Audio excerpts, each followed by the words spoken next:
Hey out there, Bill Miller yet again. Kind of going through my journey of overcoming emotional and verbal abuse. I've been an emotional and verbal abuser for, I would say, 35 years of my life, maybe even 40 years of my life at this point, up until maybe a month and a half ago. I now have fully acknowledged, admitted that I've been that person. I spend 2, 3, 4 hours every single day of my life battling it, understanding it, trying to understand it better, learning everything I can learn, going through every step that I come across in every book that I read or video that I see to make damn sure that it's never a part of my life again. There was a time in my life a couple of years ago that I also kind of discovered that I was abusive. I didn't go to I didn't understand it fully. Someone kept calling me abusive, and so I kind of started looking into it and researching it and so forth. But I got to where I worked on it. I worked on my behaviors for a little bit. I didn't even dive into like why I was the way I was. I just was trying to stop being mean, I guess is what it felt like. I was just trying to stop being mean. I was trying to not have this anger with me all the time, and so I could stop being mean, and that's as far as that went. I worked on it for about a month. I felt like I made a pretty good amount of progress in a month. I felt like, but the reality is I didn't learn shit in that month because I wasn't studying the right things. I wasn't looking into the right things. I was trying to not get mad at this thing. And then I would move on to the next thing that made me mad. And then I would try to not let that make me mad anymore or, anger me anymore. So I, wouldn't become abusive if that happened again, or that happened, or this happened again. So I was going about it all the wrong way, and that's kind of why, I know I ramble and I repeat myself several times when I do these videos, but if anyone ever does go through them, I think there's a lot of relatable stuff to it. I do put in the legwork, and I'm learning how to overcome it, how to conquer it, how to never allow myself to go back there again, how to reprogram my brain, how to change my behaviors, how to develop new patterns, literally the pathways in my brain. I'm learning how to reset those. So now I'm really on the right track, I feel like, for overcoming it. And what I've kind of figured out is it really is overcoming. You overcome a few things, or you fix, if you will, a few things about yourself, and 90% of the reasons you got mad in the past all just go away. You don't need to work on not getting mad when. So for me, I like work on not getting mad when my wife listens to loud music in the mornings, or get mad when she spends 2.5 hours cooking tacos for dinner because she does everything by scratch, and I felt insecure because I thought she was trying to show me that she's a way better cook than I am. I made her feel like shit for doing that, and that was just stupid. But and before I was like trying to not get mad over that, and then not get mad over this, and not get mad over that over there. But the reality is once you figure out how to release the anger inside of you, none of those things make you mad anyway. So you cure all of it with one stone, with one achievement. Resolves millions literally of issues inside your brain. So that's the part that I want to focus on, is overcoming that issue. And for most of us, it starts with the childhood, with our childhood. And I know I've talked about this before, but I don't know if kind of step by step we've really gone through it. So most of us, probably almost every child has some traumatic events that happen when they're young. Some worse than others, obviously. Some they're sexually abused, some of them they're neglected, some of them they're abandoned. Some live with control freak parents, helicopter parents. You live with a helicopter parent, one that literally you can't send a text message without them wanting to know who it is. My sister, as an example, has an app on her phone when she has triplets. When they turn 16, she put an app on their phone that alerts her if they're speeding. So when they drive down the highway, if the speed limit is 60, if they go more than 5 miles an hour over the speed limit, she literally has an alert pop up on her phone that says, hey, Jake is going 72 miles an hour in a 65 mile an hour zone. Well, come on, like that's helicopter parenting, So very easy to see how a child like that would grow or could grow up and say, and be the opposite. Like, there's no way I would do that to my kids. That was, because it felt like I was smothered by, my mom literally knew everywhere I was at all times. She knew if I was speeding in my car. She knew if I took a different route home, like things of that nature. That's just an example of a parent, like the way they treat a child, to where the child would grow up. And in a relationship, if that person happened to date somebody that, not even in a controlling manner, but in a very caring and concerning manner, was just concerned if they were late getting home from work, like, is everything okay? You usually get home at 4, but it's 4:20. You could see how that, if one of my nieces or nephews dated someone that did that to them, they would reject that in a big way. They'd be like, why? Like, like, you're keeping that close of tabs on my life. You don't need to know everywhere I go, and if I'm 20 minutes late, then that's my prerogative. Or what I mean? Like, you can see how that would cause a problem in relationships growing up. And that's just a mom really trying to be a really good mom, like a really involved, like she wants to know if her kids get lost or wherever, whatever, she's just trying to be a good mom. But my nieces and nephews might grow up and literally be the opposite of that, and not, and like hate having their spouse keep track of them, or always need to know where they are, or a spouse that goes through their cell phones, how they would, how that could trigger them and turn them into, very defensive, or whatever.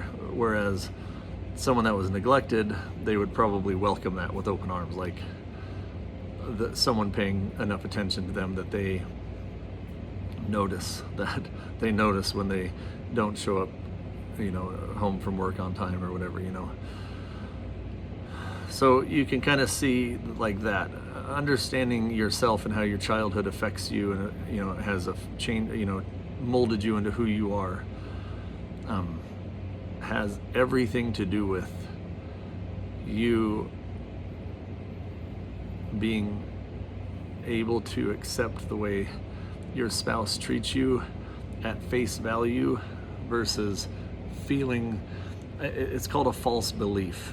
In that same example, if I usually get home at 4 o'clock every day and I don't show up till 4:20, and she asks me, like, why or how come, if in a healthy mindset, the answer would be simple, like, no, I stopped by the store and grabbed, some flowers for you, or, like, whatever. The answer would be simple. In a non-healthy belief, like a false belief of her being controlling and overwhelming or smothering, would be like, hey, why are you trying to control me? Like I'm a grown man, and I can't even stop at a store without my wife questioning me. So there's that. Like, that's how important it is. Your wife asking a simple question like, hey, like, it's 4:20, is everything okay? Or, it's just a simple, innocent question that she asks. But the person that's dealt with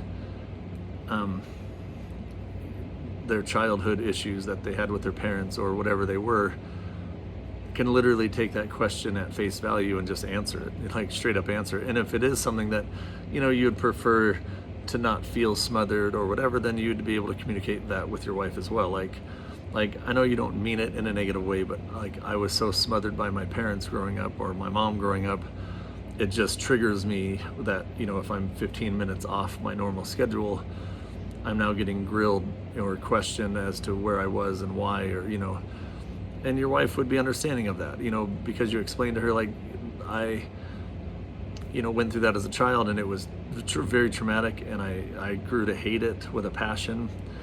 And so when you ask that question, even though it's simple and innocent, when you ask it, it's still inside my brain. It still triggers me due to my childhood.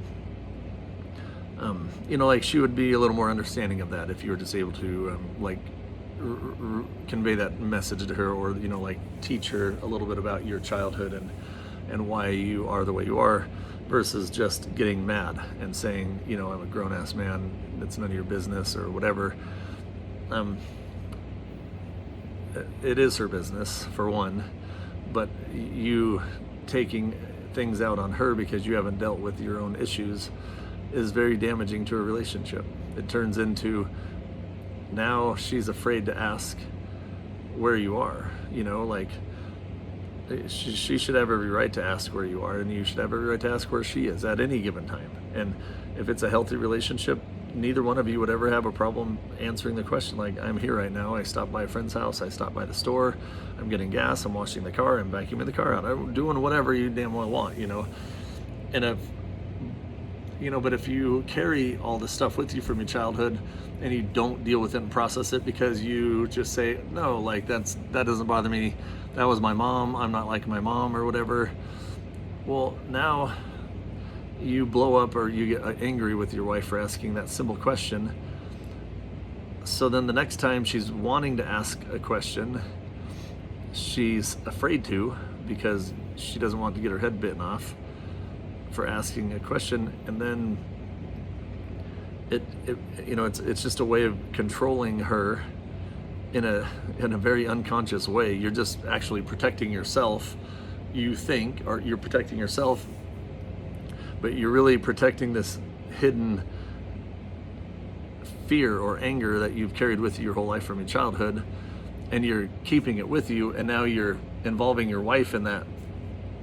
So not only did your mom screw you up, and respectfully, of course, just trying to be a good mom, to where now you're mistreating your wife because of it, because you are choosing to not process it fully and deal with it and understand it.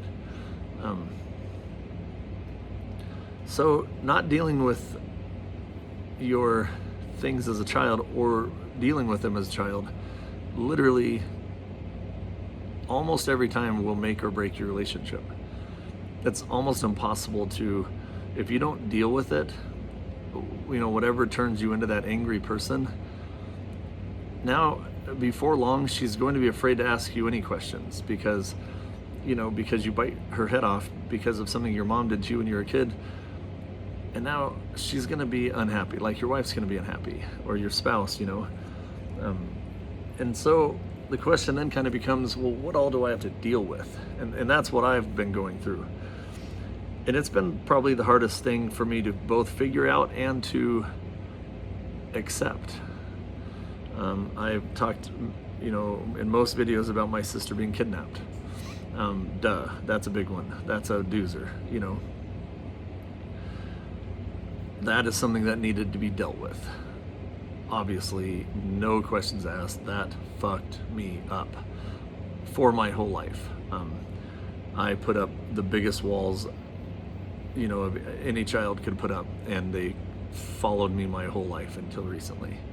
Until now, I finally turned it over to God, and I have released it out of my body, because it is 100% in my brain, heart, soul, mind, spirit. I turned it over to God, and just said, one day it'll make sense. And if it doesn't, then, that's okay too, because there are a lot of things that don't make sense. A lot of people go through a lot of things that don't make sense to them either. And it's no reason to let it control the rest of your life. Like, I trust in God. I have faith in God that He knows what He's doing. And I was able to release that part, like that thing, which was gigantic. It has messed me up my whole life. So that was that. That one's easy. So the one, my example about my sister smothering her, what I would consider smothering her kids by always needing to know where they are, knowing how fast they're driving, knowing if they take a different route. Like, as a grown-up, those kids might have that a very if their wife asked the question like we talked about, like, hey, where were you? You're usually home earlier, and they bite their head off. Well, it's easy for you and I to see, that's probably because your mom smothered them their whole lives, and they now hate the feeling of someone smothering them. So it's easy for us to see that that's what's going on there. It's not easy when you're the person. When you're the person, I could tell my niece and nephew, if that was the case, I would be able to say, yeah, you probably mistreat your spouse, when she does that because of the way your mom was to you. That's obvious for me to see. And they would say, no, my mom was just being the best mom she could be. Okay, that's a true story. Your mom was really being she was just being the best mom she knew how to be. And so it's hard to blame your mom or your dad for your emotional problems as a grown-up.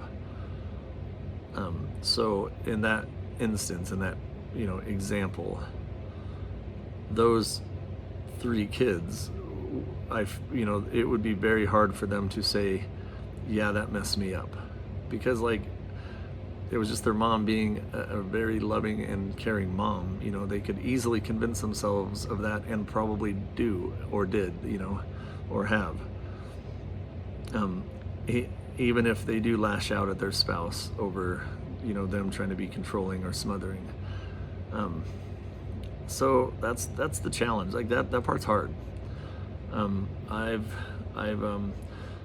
I've kind of learned, I go through different phases of my life. I can't sit there in one day and go through my entire childhood. That's not realistic. There are way too many things that come up for you to go through your entire childhood in one night and then process all of the things that may or may not have caused you to, become this emotionally or verbally abusive person as a grown up.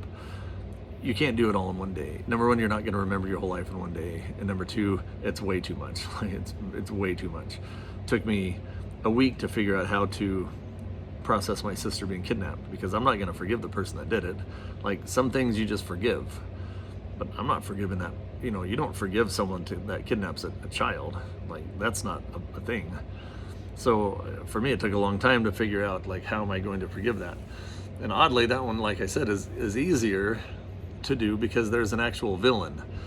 It's easier to say, yeah, that was a very bad thing that this horrible person did that screwed me up, and now I need to turn it over to God, or forgive it, but turn it over to God. That one's easy. When it's your mom or your dad that did it to you, that caused you to be a certain way, as that is damaging to your relationships, it's really hard to blame your parents. And it's not blaming them.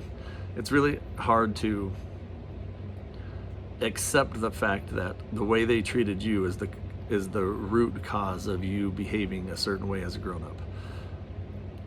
As much as it makes sense when you say it out loud, that makes sense to me. Like, my parents and the way they treated me is exactly why I treat people the way I treat people as a grown up, because I learned everything from them, good and bad.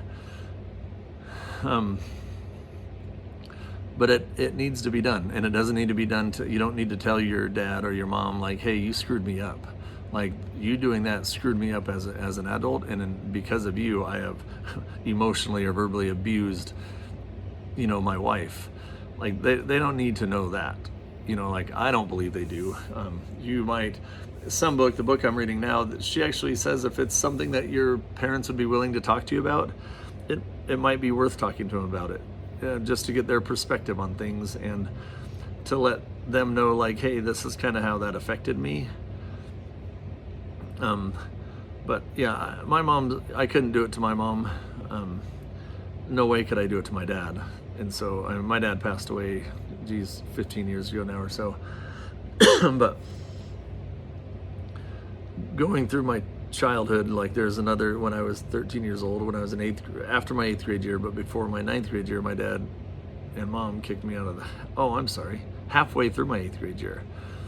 Halfway through my 8th grade year, my dad was sending me to military school, kicking me out of the house. Geez, I'm a 13-year-old boy, right? 8th, 9th, yeah. I was a 13-year-old boy, maybe 12. I graduated when I was 17, so yeah, I don't know, 12 or 13 years old. Getting kicked out of your own home by your dad. You could see how you would have you could see how that could cause a child to grow up with kind of a fear of like a rejection feeling, like a rejected feeling. My dad and I didn't get along, but as a 12 or 13-year-old kid, I wasn't out like robbing banks or shooting guns or anything. Like, we just didn't get along. I wasn't getting good grades, and but mostly normal things. I got caught stealing like gum. Yeah, mostly pretty normal things for a kid. Not enough to like, I feel like not enough to like literally kick a kid out of your house, out of the family. There were 7 of us kids. My sister was kidnapped, so there were 6. A couple of them were older. I was the second youngest, but still, like, you face that dejection of like, of all the kids, you're not good enough to live here, so we're gonna send you to military school. Like, it took me up until like literally, maybe a couple weeks ago. I've only been doing this for a month and a half, but still, it took me a month for me to realize, yeah, I could see how that could have a big play into who I became as a man. Like, my fear of, like, when, like, I have a tendency to smother, to always want to be with my wife, even though I know it's healthy, it would be totally healthy for me to go join a men's golf league and golf every Thursday night, just the guys and I, and for her to go do the same thing or go dancing with her friend. I always kind of made her feel bad for doing that, feel guilty for wanting to go out with her friends, and I would always just choose to not go do anything with anyone else because I wanted to be with her. So I could see how, yeah, I became a kind of a smothering, I don't know if smothering's the right word, but maybe, just always wanted to be around her. We were around each other. We worked here at the bar together. We went everywhere together, slept together. We were together 24 hours a day, 7 days a week. And I could see how my being kind of like feeling dejected, like, that's pretty rough as a kid to go through. If I were to be honest about it, I'm sure that kind of messed me up. I'm sure that made me feel unwanted. I'm sure that kind of made me feel not good enough. I'm sure not loved enough, I know my parents loved me, but maybe not loved enough. Not loved enough to like be a part of the family anymore. Like, I was so bad that they literally didn't want me anymore, didn't want me to live there anymore. But there's a lot of guilt. Like, I blame myself for that. Like, I was, like I said, I was kind of a stubborn kid, and I wasn't getting good grades, and this, that, I got caught stealing and whatever.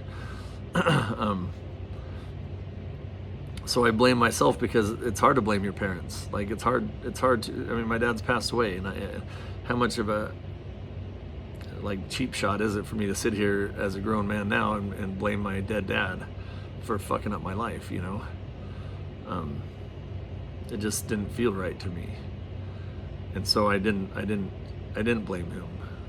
I blamed the kidnapping, and I dealt with that. And then just recently, like I said, the last couple weeks, I started saying, thinking a lot, more and more about it. And I talked to my sister about it. And yeah, to outside people, you're like, duh, of course that would mess a kid up. Like, I'm a tough guy, but when you're a little kid, like when you're 12 or 13 years old, you don't want to have to be a tough guy. You want to be a kid, like I have a girl, my daughter's going into 8th grade. I don't want her to be street tough. Like, I can't even imagine kicking her out of the house, for gosh sakes, sending her to a military school. Like, no, thank you. I don't, you shouldn't have to be, street tough and able to fight and protect yourself and all those things when you're, in 8th grade. You should be able to be a kid and play sports, have friends, have sleepovers, and be a kid, even if you do get in trouble from time to time. But I wasn't. Like, my dad kicked me out of the house. I had to go. My friend's mom rescued me. I went and lived with my friend's mom. My friend didn't even live with her anymore. My friend moved to Wyoming to live with his dad. But she still, because our families were close, she let me live with her. So my dad and my siblings all live 8 blocks away across town from me, and I live with my friend's mom and his 2 sisters, and my friend doesn't even live there anymore, So yeah, that's something that I finally came to grips with. Yeah, that's something that I need to process and come to grips with. As yeah, that's shaped me. That's helped shape me as a grown-up. That's helped turn me into the emotional abuser. I guess, I don't know if that's the right term, but that's definitely helped or caused problems with my emotional well-being. It's caused me to probably be hard, to not, how loved do you feel how loved does a kid feel under those circumstances? Probably not very loved, And so, like, I'm sure that's callous to me, and it has, I'm sure, made me, it's affected the way I treat other people, especially when it comes to love. So anyway, so that's, it's a hard one. It's a really hard one.